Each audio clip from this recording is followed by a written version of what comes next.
The following episode will contain spoilers. You have been warned. You're listening to Cinema IRL, the podcast that throws you into the movie and asks the question, what would you do? Amber and Scott saw Night of the Zoopocalypse. That means this episode is going to be bad, or worse. And now, Cinema IRL. I wish I could switch places for just one day. What would you do? Put yourself in my shoes. How do we handle this? What would you do? Put yourself in my position. What would you do? Now it's your turn. This episode is going to be bad or worse. Why? I don't know. I don't know how something can be bad or worse. I haven't figured that out yet.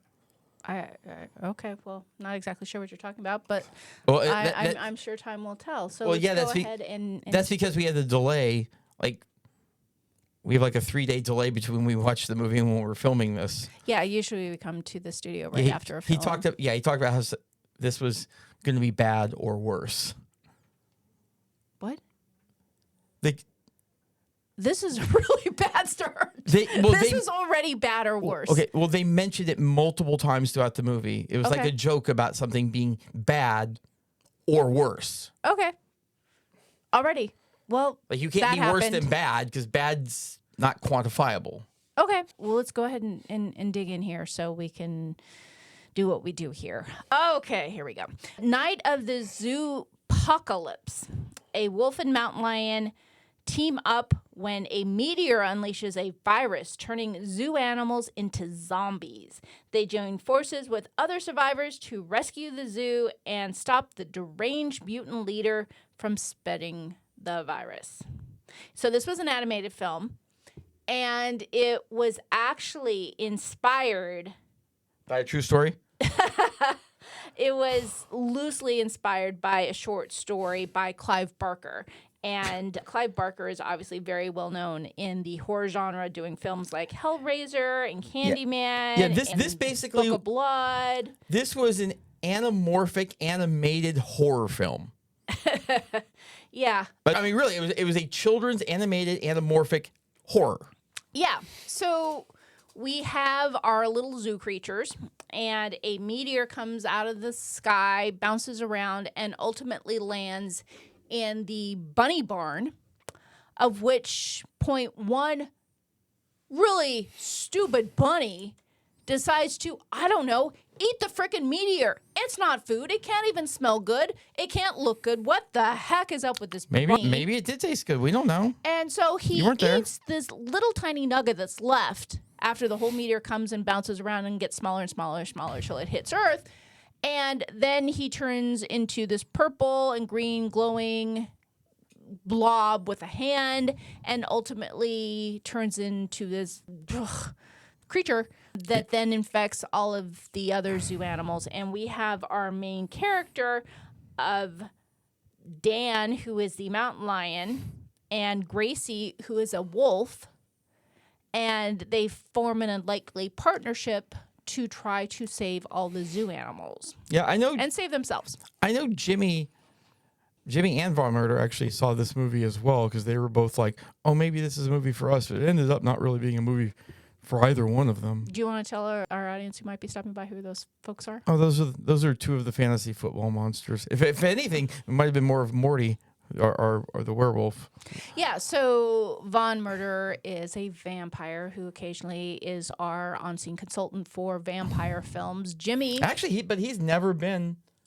He's waiting in the wings. I mean, he came to us after we saw films like Abigail. Yeah, but he was on the Deadpool versus Wolverine one, but that was like along with all three of them, and that was just because they were being assholes and barging onto the set, which is kind of par for the course for them. Yeah. But he hasn't actually had an episode by himself. Yeah.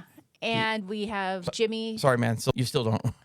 Who sometimes helps us out with zombie movies, as he is our zombie correspondent.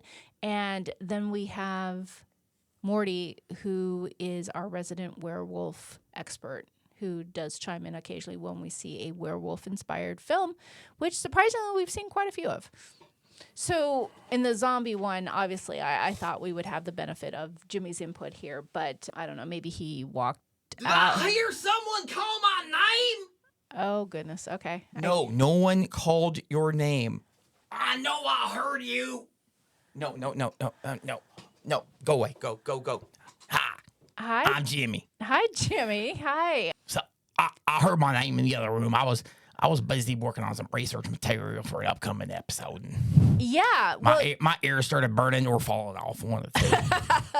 well, when we booked this film, it definitely, obviously being the zombie genre, that's right up your alley. And I always like to This wasn't a zombie movie. It wasn't a zombie movie? It was an alien movie. Okay. Well, yeah. I mean, it certainly wasn't a typical how someone turns into a zombie. And that's why I like to have you here when we have films like this, because I think it's really easy to spread misinformation about topics like this, and to have you here and the benefit of your knowledge and experience to help us fact check what could really happen. So let me tell you, you can't cure a zombie with 102.7. It's not happening. Do you mean the radio station? I believe that's the radio dial for Kiss FM here in LA. Yeah, it's a major dial in the Lost Cities, actually. Yeah. Yeah, so that doesn't cure being a zombie. If it did, I wouldn't be a zombie. Okay. So. All right. So. Well, thank you, Jimmy. Yeah, I'm gonna go now. Thank you. Go. Just please. Okay. But Jimmy has a point. Yeah, we really do have to be careful when we invoke their names. Because they do actually work in the studio right next to us. Yeah. But Jimmy does have a point in the fact that, yeah, it wasn't the typical infection for people to become a zombie. It was really about organic material coming from outer space and the bunny who ate it and then infected the other animals. Yeah. Who then turned into glowing creatures and could also be absorbed into the bunny. And the bunny, toward the end of the film, got larger and larger as he absorbed all the other creatures. Yeah, I don't think any of those guys know anything about absorption.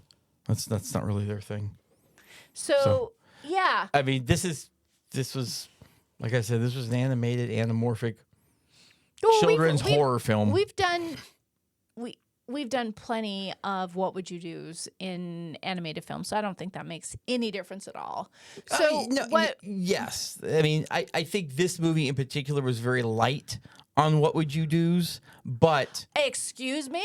So you're saying a meteor comes down and turns a bunny into a mutant glowing zombie? Okay, yes. If I'm the bunny, I don't eat the meteor.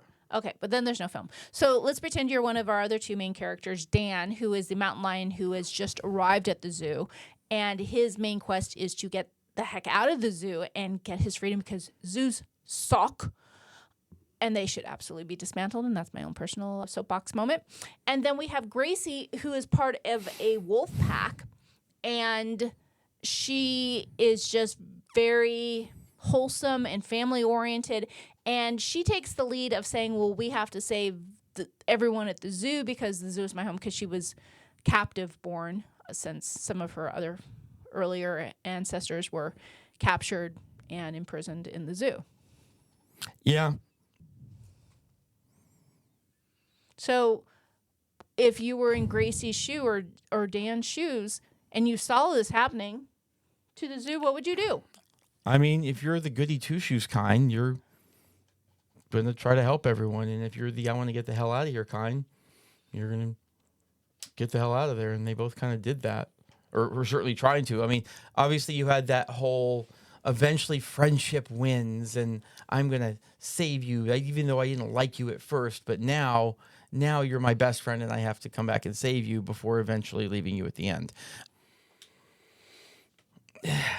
Come on, put on your creative hat here. Well, see, that's the thing. Like, once you've eaten a meteor, you're out of the what would you do picture because you are an insane monster who is no longer adorable bunny. Is no longer making decisions. So you always have to deal with the people. I mean, okay. in a way, I mean, it's somewhat zombie-esque in the way that the non-aliens have to deal with it, in that they have to find a way to band together to stop, because none of you can do it on your own, but With the power of friendship, together you can defeat anything. Okay, so you're speaking in generalities here, and we have a lot of specifics. So let's actually talk about specifics here. So there was a point in the film where Dan and Gracie are going around trying to get a handle on this situation, and they come across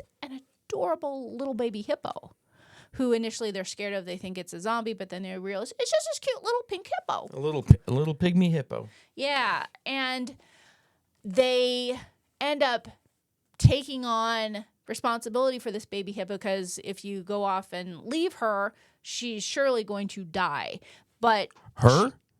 Was it a him? I thought it was a dude. Okay. I mean, a very prepubescent dude. I mean, the name was Poot, P-O-O-T, so it was definitely a gender-neutral name. Do you know any women named Poot? Because I can tell you there's definitely some prepubescent dudes who wouldn't mind going by Poot. Okay. Mom, I pooted. That's lovely. Exactly. So what? Oh, goodness. Help me. So what would you do if you were in this situation where you were trying to fight for your life, fight for everyone you knew, and that you saw this vulnerable whomever, whether it be a pygmy hippo or a child or a person, that is in danger, but you know by helping them, it actually puts you in danger because this little pygmy hippo was loud and playful and was not someone that you would want around you if you're trying to slink around the zoo and be stealth and stealth rather, and lay low so you don't get captured and infected with the virus. Are you asking me if I'm willing to further endanger myself to help somebody that I've never met before? Yeah, that doesn't sound like you. I mean, I think you know the answer to that already. That would be a no. Yeah. Bye-bye, hippo. Wow. Okay. Well, I would help Please the baby hippo. Please remind you that I am the asshole of this pair here. That's true. You're the good one. I'm the dick. So, yeah, I would help the little baby hippo because Poot was adorable. And we also have the issue of really stereotyping people. And in this case, it was stereotyping animals. Like, okay, well, there was an ostrich and the lemur kept talking about the bird brain with the small brain who wasn't very smart. And there was no reason to believe that ostrich wasn't smart, but it was the stereotypical insult of being a bird brain. Well, I don't think it was so much being a bird brain. I think it was more being a coward, because there's that whole being ostrich, bury your head in the sand so you don't have to deal with. But the lemur didn't even bring that up. What? The lemur didn't even bring that up. Well, yeah, no, but that's. But but that goes to stereotyping. Well, yes, I mean, not actually getting to know individuals based on their own merits, but prejudging. Yes, but what do we know about stereotypes? It has nothing to do with car radios, hence stereos. Yes, pioneer. Anyway, no, I mean, listen, stereotypes exist for a reason, because there typically is a large block of whatever's being stereotyped that fits that stereotype. Now, does that mean that the stereotype fits everyone who's in that block? Absolutely not. Should people be judged for who they are, not based on stereotypes? Yes. But like there's a few stereotypes that you can kind of, oh man, I'm going to get cards and letters here. Which would be interesting because who sends cards and letters anymore? Like bomb threats? You're going to get bomb threats? When I was single, I learned very quickly to not attempt to date any Persian women. Just don't, because they are going to be insanely jealous. Like they make Latin women look very easy breezy when it comes to their man. Like they are like, you are focusing on me. I am your entire world. You might have had a life before me. You don't anymore. So that world needs to go away. And I'm not going to say that every single Persian woman is like that, but I can say everyone that I encountered in the dating sphere was. So fortunately in this film, I think you do have people who are not that way. You have this mountain lion who could very easily kill all of the creatures who come together and are trying to stay alive and away from this zombie rabbit who is out to get them all.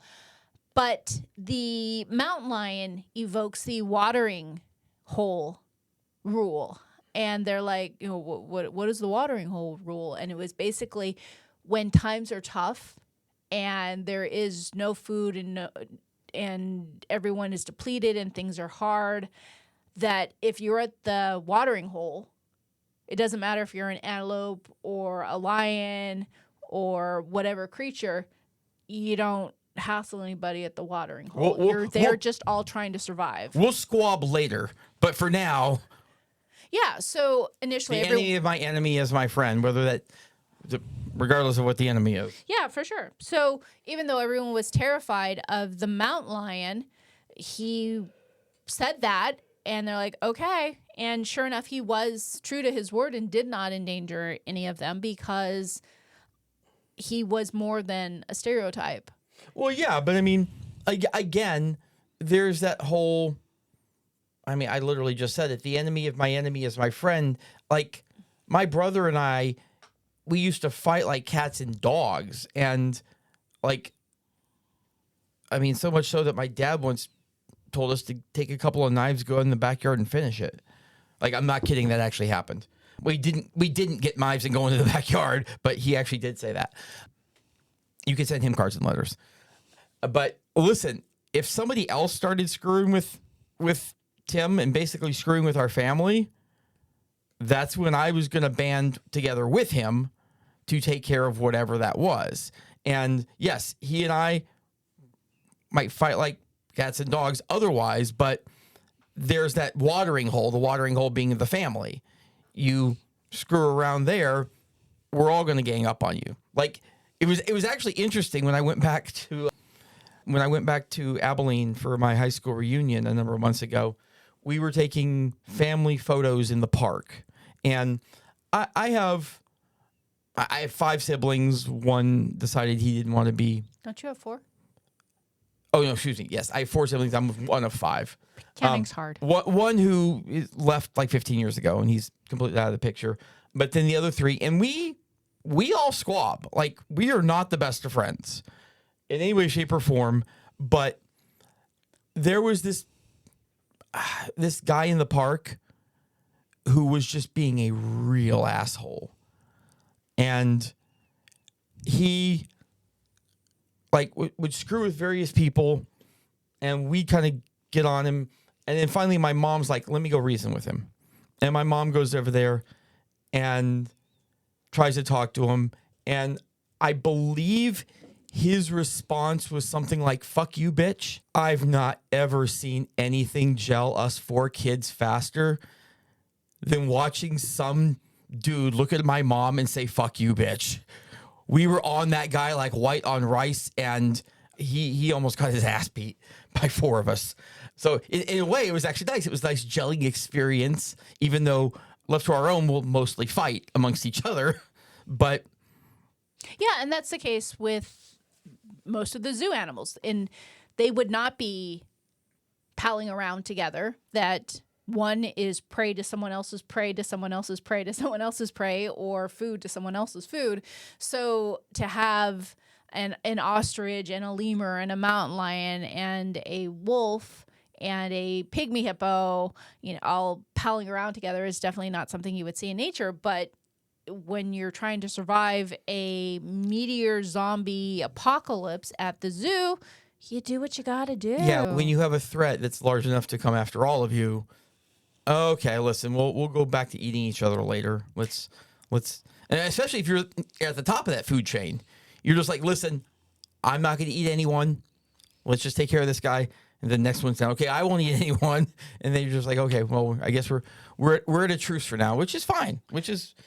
Sometimes you got to do that. Well, and as you alluded to earlier with 102.7, the remedy to help all of the zombie zoo creatures ultimately did turn out to be the song, the very annoying song that they played when all the visitors left the zoo each night. Yeah, I had blank there because it'd been 3 days. I still had it stuck in my brain that it was the soap and water that actually did it, and I'm actually glad Jimmy came in and kind of corrected that before I made that mistake. Yeah. So ultimately, all of the big monster that all the animals glom onto, this gelatinous monster creature of the adorable bunny that turned into this horrendous It was like the most gelatinous mess. disgusting Voltron I've ever seen. Yeah, then all the zoo creatures start falling out of this little jello-like substance, and they're saved. Yay! And fortunately, the mountain lion finds the key to get the heck out of that frickin' prison and live his life in the hills and the mountains, as every mountain lion should, and as every animal in a zoo should have their freedom. So I was quite pleased with the end. But what would you do if you had to clean up all that mess at the zoo the next day? I quit. I'd close down the zoo. I think that would be the perfect reason to close down the zoo. Oh, too messy. Too messy. Let's get all the animals off to a sanctuary, since we've already messed with Mother Nature here by imprisoning them in the first place. And let's just close down the zoo. That'd be a happy ending. We hope you enjoyed our episode. Thank you for listening. And to catch all the new episodes, please subscribe. We release 2 to 3 episodes weekly, so we'll have new content regularly. Until next time.